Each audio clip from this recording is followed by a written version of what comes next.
Welcome back, Devils fans. It is your host, Ace, here with my buddy Jordan on Running with the Devils, where we are talking New Jersey Devils hockey all year long. Please hit that subscribe button, smash the like, share with a friend.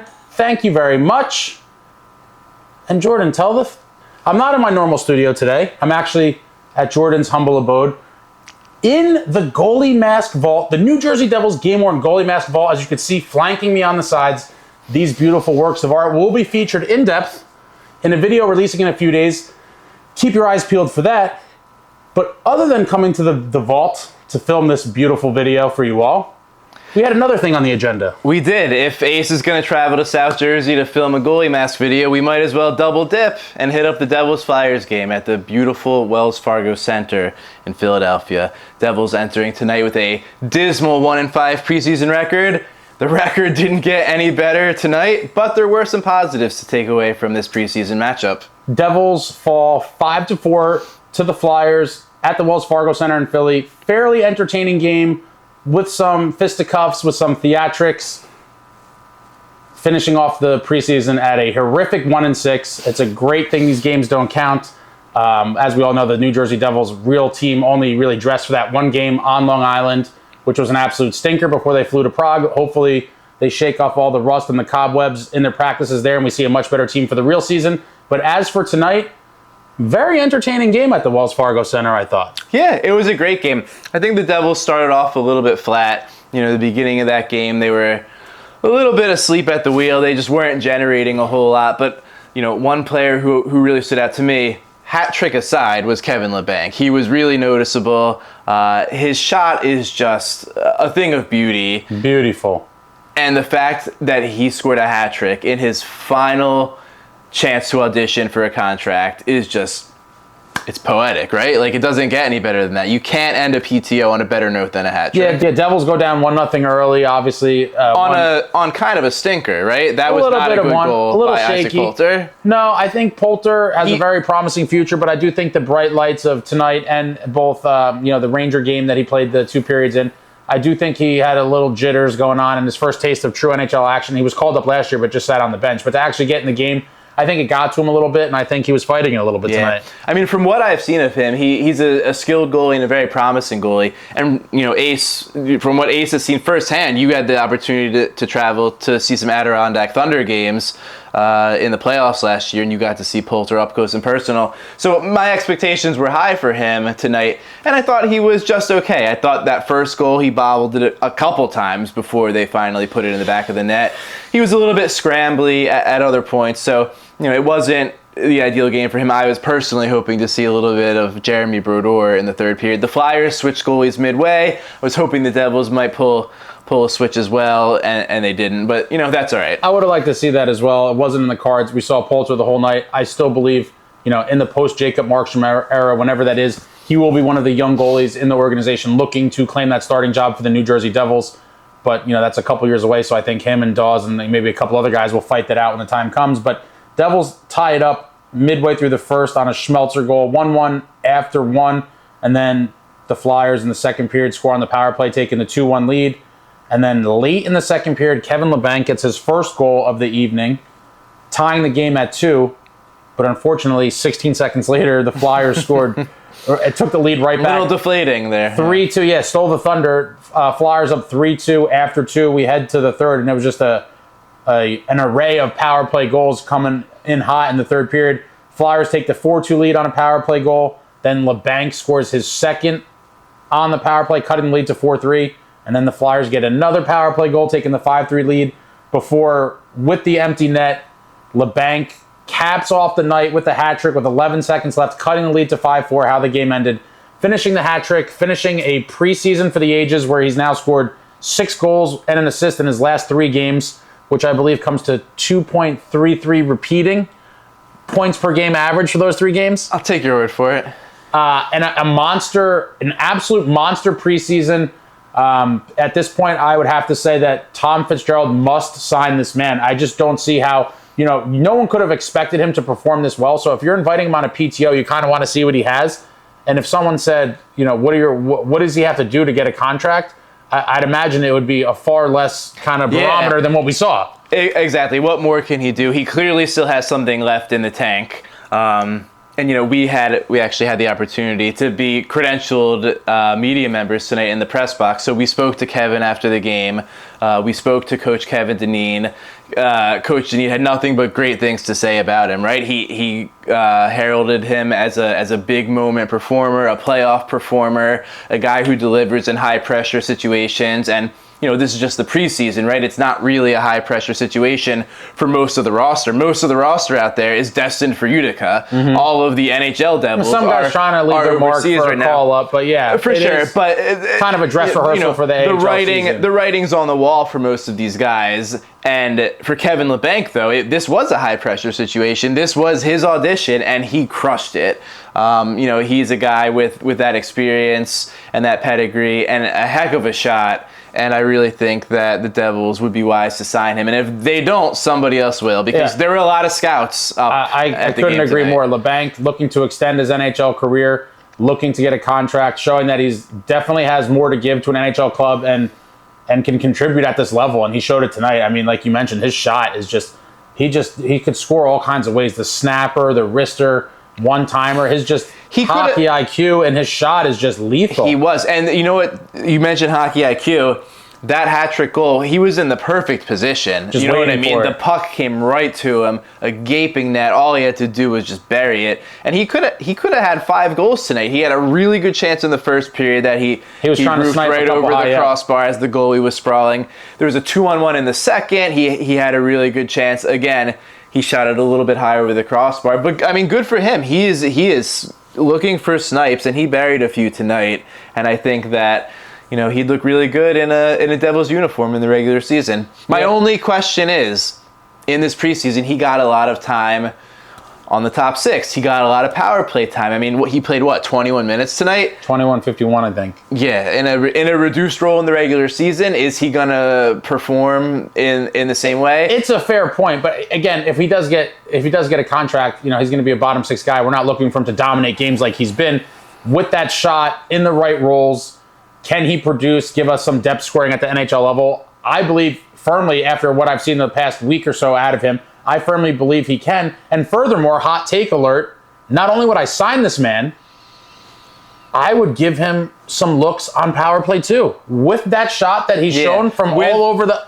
With his shot, with his positioning, I think even if it's not right off the bat, and even if it's not a regular role, I do think he deserves some looks, and I think he'll probably get some looks in power play Total situations. snipe show from Labanc.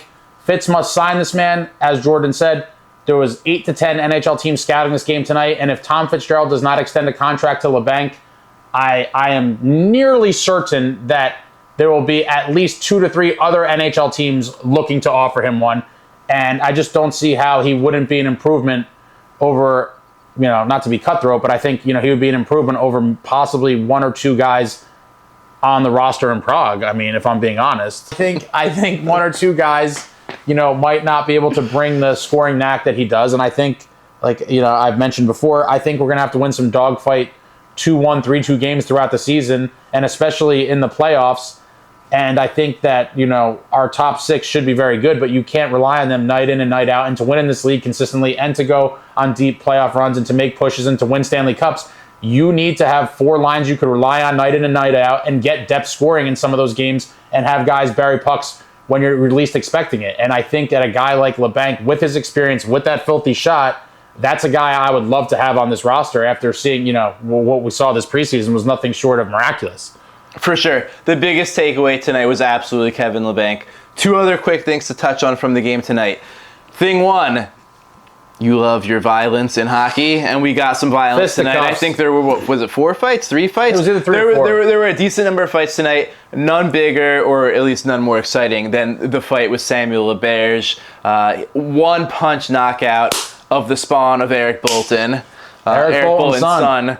Playing for the Philadelphia Flyers, and Laberge just immediately dropped him square to the face. He went down hard. He had the Bambi leg. He left the game. Walked him down the tunnel. Undoubtedly. Concussion protocol. And he didn't want to go. Follow my finger. Oh, he was very upset about it. He was pissed. He was not happy. It's a sign of getting your ass kicked. He was not happy to get beat up like that. You get walked down the tunnel, it's embarrassing. And he was emasculated. The game. And he came back and he attempted revenge. He kind of jumped Laberge. He did get it, and it was a jumping, as evidenced by the the instigator and the misconduct. He got off a little early. He attempted revenge. I will stop short of saying he got revenge. Well, if you're talking about won the fight in a very lame fight in which he wrestled Laberge to the ice. It was nothing like he got some shots. It was nothing like the one punch knockout. No. He saved face a little bit, but I think Laberge still comes out on top for the evening with the last. He got laugh. some respect back, but you're not coming back from getting buckled like that with one shot the way he did. So that was the other thing I wanted to touch on. Labanc, number 1. Number 2, really nice fight by Samuel Laberge, who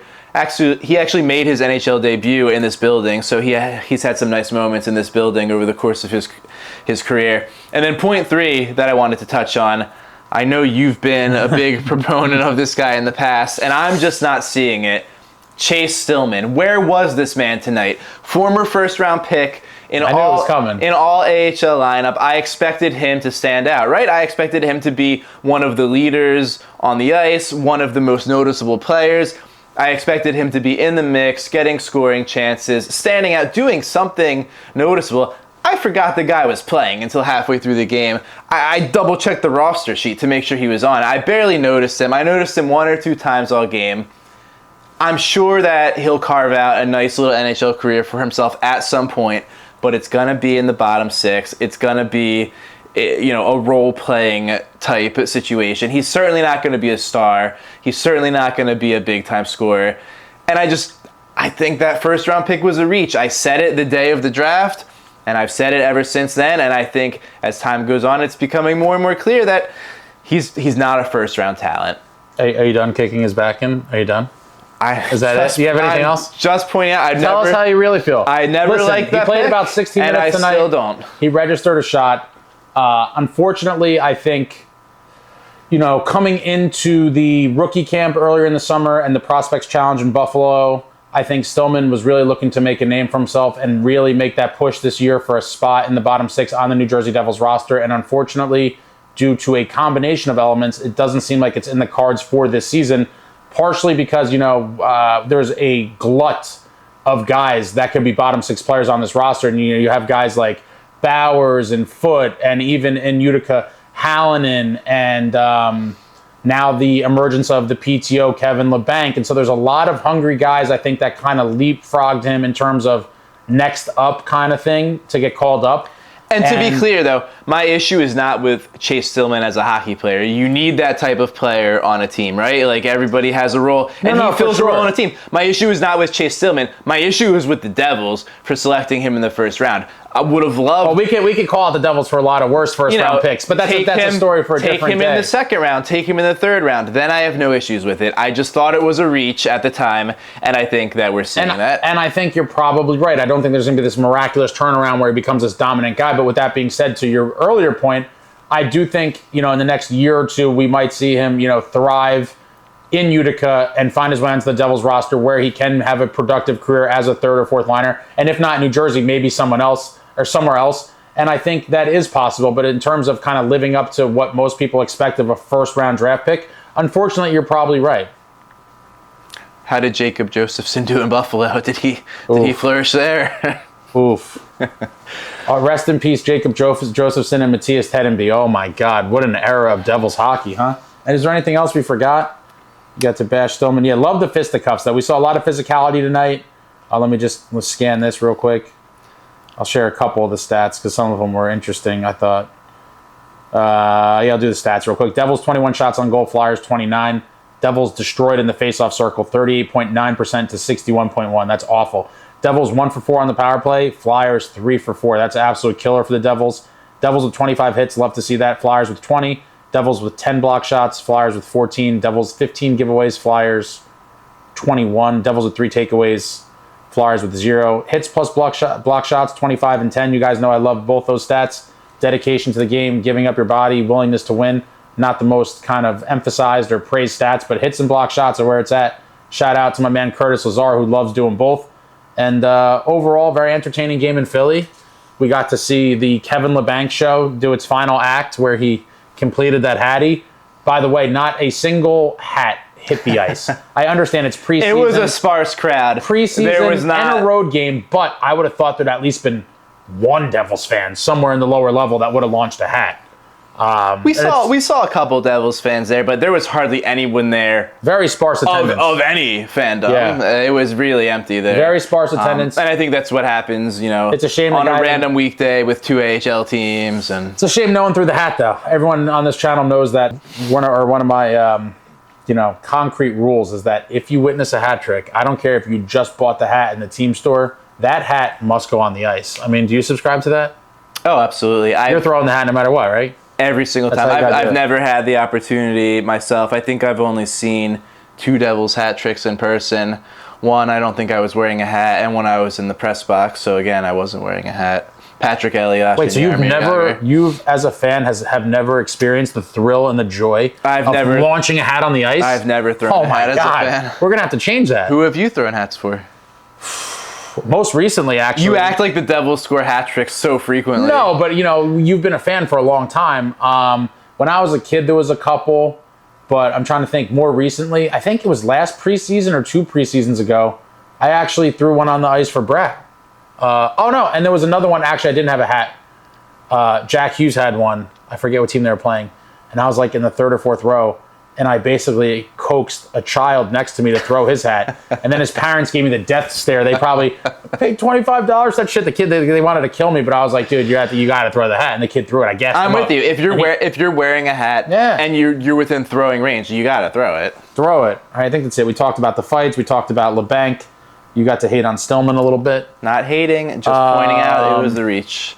But yeah, Devils finished their preseason 1-6, and we head into the Global Series in Prague against Lindy Ruff and the Buffalo Sabres, hoping to come back on that jet plane ride with 4 points in the bank before opening up at home against Sheldon Keefe's former club, the Toronto Maple Leafs, on October 10th. Your boy is going to be in the building, out of the building, all around the building, getting all kinds of stuff for you guys that aren't in the area or not able to attend the game. So be looking for that from the home opener. Look for the goalie mask, in-depth review, storytelling, rambles, tangents about goalies of the past from the New Jersey Devils, featuring Jordan and his beautiful collection. And do you have any other closing words? I think we covered most stuff.